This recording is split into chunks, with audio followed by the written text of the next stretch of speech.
ઠંડીમાં કાચ વિનાની સ્કૂલ બસ જોવા મળી. સ્કૂલ બસમાં વિદ્યાર્થીઓ ઠંડીથી પરેશાન હોવાનું સામે આવ્યું છે.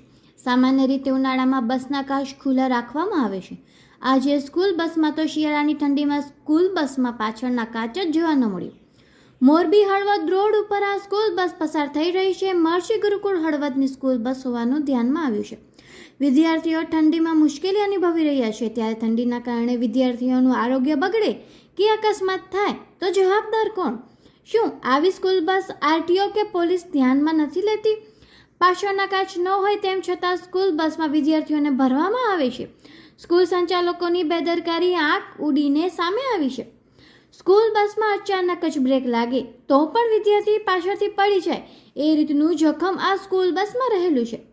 આવી બસ કે સ્કૂલ સંચાલકો સામે આરટીઓ પોલીસ વિભાગ કાર્યવાહી કરશે કે વિદ્યાર્થીઓના ભયમાં માહોલમાં જ મુસાફરી કરવી પડશે, તે હવે જોવાનું રહ્યું. વધુ અપડેટ્સ માટે લાઇક, શેર અને સબસ્ક્રાઇબ કરો મોરબી ન્યૂઝ.